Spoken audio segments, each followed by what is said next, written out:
Hello, my name is Jenny. I am a student of English literature.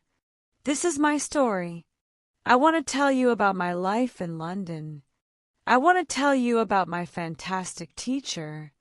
You can read my story and learn English with me. It is a beautiful day of summer. I am traveling on a train. Two women are on the train with me. The women are sitting opposite me. They are speaking English. I don't understand much. I am studying English, but I am a beginner. I don't know many words. I began speaking to the women. I said some words in basic English.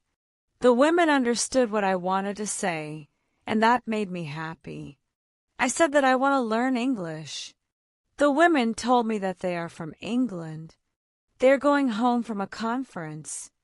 Our conversation was 10 minutes long. The next station was my station. I said goodbye. The women gave me their address and phone number. They told me that I can visit them in England. Then we said goodbye. After this meeting, I worked on my English every day.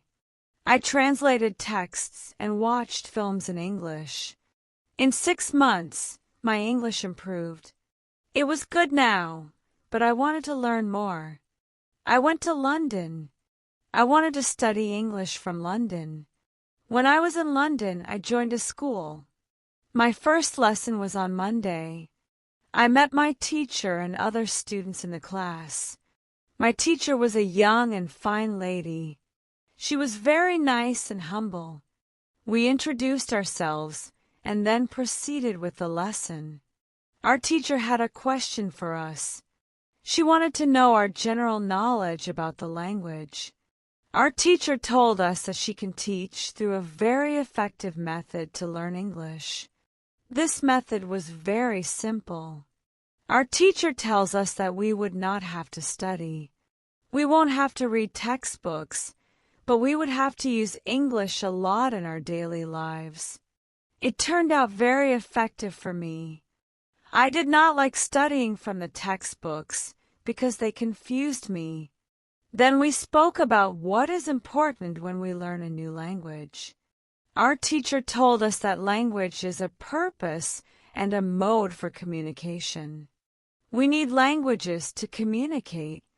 Languages help us to express ideas and thoughts. So when you learn a new language, the best method is to use the language to express our feelings and to communicate with other people as well. And this is what we will do in our course. We will speak and make use of the English language a lot. Many students try to remember new words. They also study grammar rules, and these students don't use English for speaking. They study about the language, but they don't use the language. There is a difference.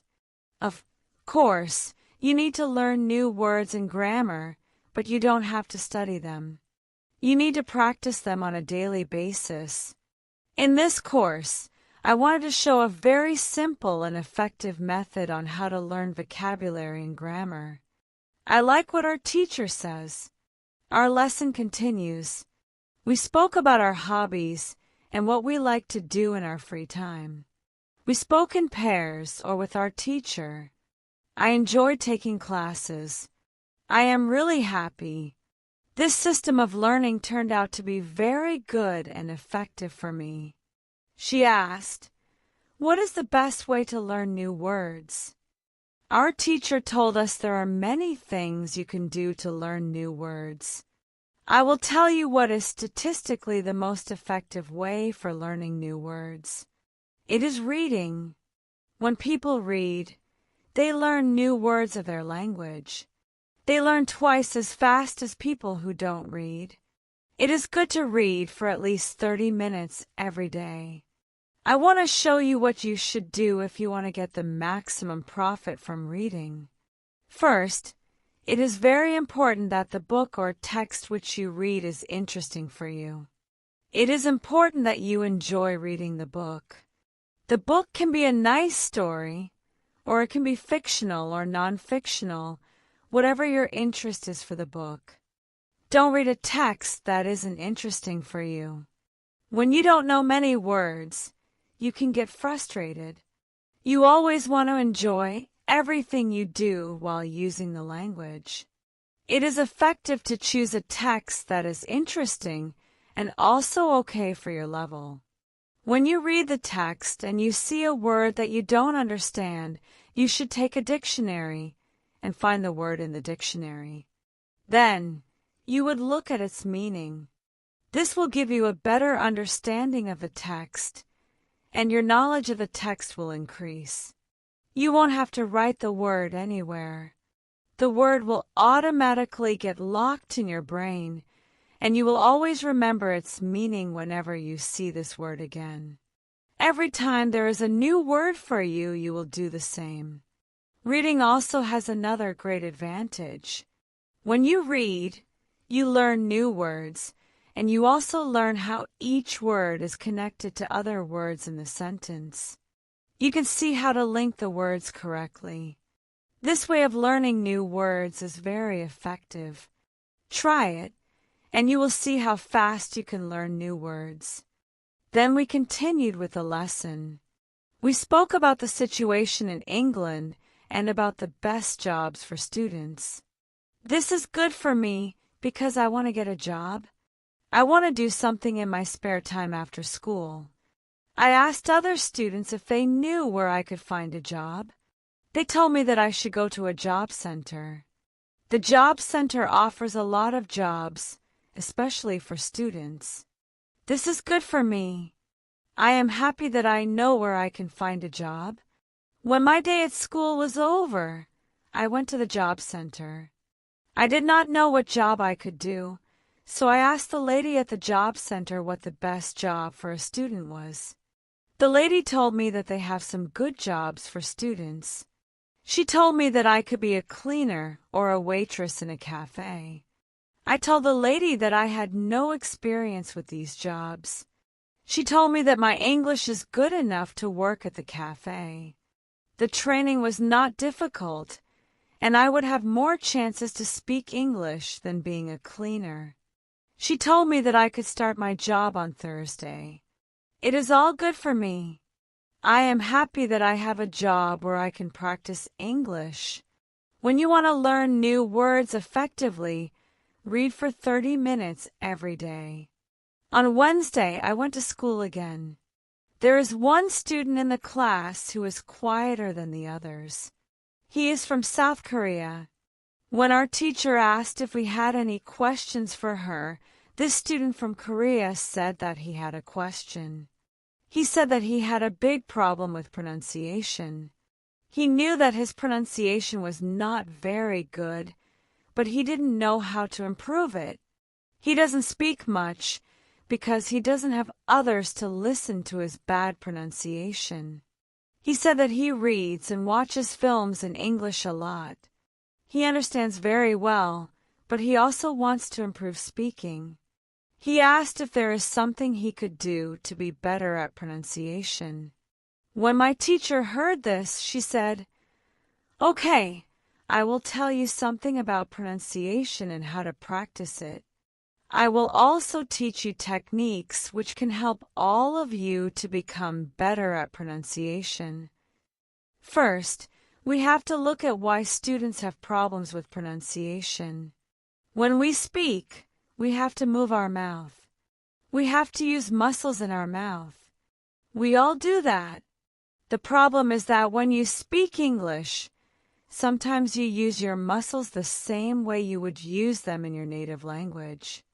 Then your pronunciation is different from the pronunciation of native speakers. This happens to many students who learn English. Almost everybody has a little different pronunciation than they should. In fact, it is not a big problem because usually people understand what you want to say, even if your pronunciation is not perfect. However, you can work on your pronunciation and make it better by using a great technique that can help you a lot. The name of this technique is shadowing. The technique is very simple. When you do shadowing, You simply copy the sound that you hear. When children learn their first language, they learn it by copying. They copy after their parents again and again, and one day their pronunciation becomes perfect. If you can learn English pronunciation the same way, this is what you can do. You take some videos or audio recordings that are not very fast and that you can understand very well. You listen and you copy what you hear when you hear it. That's all. Then our teacher went to www.youtube.com and searched for the shadowing technique.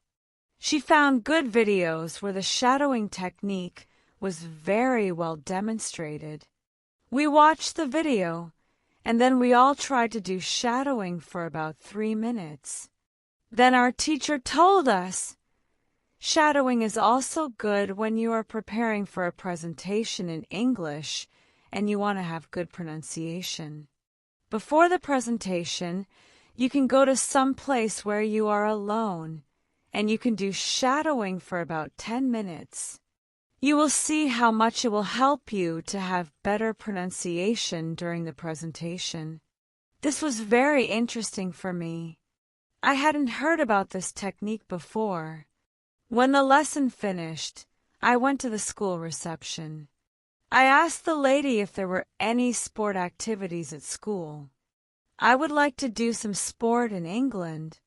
The lady at the reception said, "Yes, we have a table tennis team and a football team. The football team has training today at 5 o'clock. I was very happy because sport is very important in my life. I went to the training of the football team. I met a lot of players from different countries. The players are from Brazil, Japan, Russia, Spain, Argentina, and Italy. I liked the training. I was very happy that my time in England started well. I have a great teacher, and I also have some new friends from my football team. Also, tomorrow I am starting my job as well. When you want to have a good pronunciation, repeat after native speakers. On Thursday, I went to school again. We had a new student in our class. Her name is Elizabeth, and she is from Italy. At the beginning of the lesson, my teacher asked Elizabeth some questions. My teacher knows Elizabeth because Elizabeth visited her class 1 year ago. It was a class for beginners, and it was only for 2 weeks during summer holiday. When Elizabeth speaks, she speaks beautifully. Her pronunciation is very good, and she is fluent. My teacher was very happy, and she told Elizabeth, "Your school in Italy must be very good." Elizabeth said, "I don't go to any school. I learn English at home. I use techniques that I learned from you. I do a lot of reading, shadowing, and thinking aloud. I try to think more in English than in Italian. This is how I work on my English. The 2 weeks I spent last summer in your class helped me a lot. You showed me the way. I know how to work on my English every day. This is why I wanted to join your class again. 1 year ago I was a beginner, and now I can speak English. I want to learn from you again." My teacher was very happy when she heard these words. She appreciated Elizabeth for her hard work. It is all very interesting for me. I already know about reading. I also know the shadowing technique, but Elizabeth also speaks about thinking aloud. I don't know what it is, so I asked our teacher, "What is thinking aloud?" Our teacher replied, "It is a very effective technique. You have to have strong motivation to learn English if you want to benefit from this technique. It is also good to know that for some people, this technique seems a little crazy. But when you start to think aloud, your English can improve very quickly." I said, "I have strong motivation. I don't care if the technique is crazy. If it helps, I want to learn it." Can you teach us this technique? Okay, it is actually very simple. You think in your native language all day, every time. It is normal. Now, you can start to think in English. And when you start to think in English, you can think aloud. You simply say aloud what you think. That is all. I said, it is very simple. But why is it so effective? Our teacher said, maybe you can ask Elizabeth. She uses this technique. Maybe she can tell you more about it. Then, our teacher asked Elizabeth if it was okay for her to speak about her experience with thinking aloud. It is not a problem, Elizabeth said. When I started with this technique, it wasn't easy. I started with very simple sentences. For example, I can speak English. It is good that I can speak English. I want to be better. I need to practice every day. I don't know many words, but I can use these words. I can say my ideas with these words. I can do this. This is great. The sentences were really simple, but at the beginning, there was one problem. My thinking in Italian was long, and it was complicated. I was not able to say exactly what I wanted in English, but I could say it in Italian. I needed to find a simpler form for English. Thinking in simple English was the hardest part, but after some time, it became normal for me to think in English. Then, something interesting happened. I met a man from Australia. He was on holiday in Italy. I was still a beginner, but we started to speak English. I realized that I was able to speak with him without any problems. My sentences were simple and short, but I was able to communicate. I didn't translate in my head from Italian to English. After meeting the man from Australia, I started using the thinking aloud technique more often. This technique helped me a lot with my speaking. I still use it every day. It is truly a very effective technique. Our teacher thanked Elizabeth for sharing her experience with thinking aloud. I wanted to use this technique because I also wanted to get better at speaking. When you want to speak English fluently, think aloud. I want to give you an extra piece of advice. When you want to learn English, read, listen, think, and speak. Do each activity for 40 minutes every day. You can read, listen, and shadow using our basic English stories.